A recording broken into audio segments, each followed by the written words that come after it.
They called him too hairy to be handsome, said he looked like a caveman. But what they didn't know was that under every strand of hair, a warrior was being built. From the very beginning, he didn't fit in. Not because he was weak or shy, but because he looked different. While other boys shaved once a week, he battled 5 o'clock shadows at 15.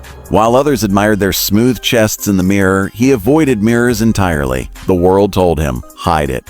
So he tried. Razors, creams, wax strips. He endured the stings, the burns, and the bleeding not for style, but for acceptance. Every painful swipe across his skin was a desperate plea to be enough. But the mirror didn't lie. Even when the hair was gone, the doubt stayed. No matter what he did, he still heard the voices. You'd be hot if you shaved.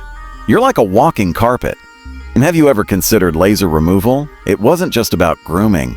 It was about identity. He began to believe the lie that masculinity had to be polished, hairless, airbrushed. And in trying to meet that false image, he lost touch with himself. But everything changed the day he met someone like him. A man confident and fully himself, muscular, hairy, and proud. No apologies, no shame, just presence. That image struck a chord deep in his gut. For the first time, he saw a version of manhood that didn't require erasing himself. That night, he stood in front of the mirror again, but this time he didn't reach for the razor. He stared at his reflection, not with hate, but curiosity. Who was this man? Not a monster, not an outsider. But something powerful, untamed, and real. The gym became his temple, not to chase a trend, but to forge his truth. He didn't work out to get rid of who he was. He trained to become more of it.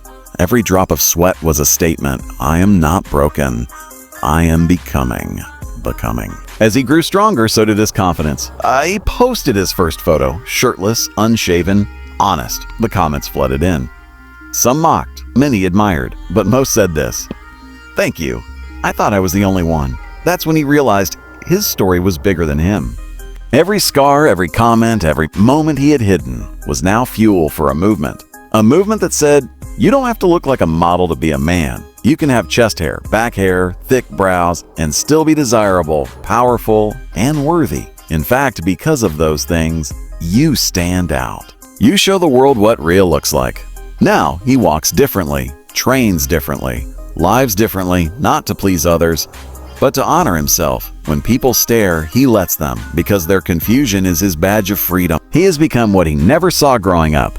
A hairy man who didn't just accept himself, he celebrated himself. And now, he's not hiding, he's leading.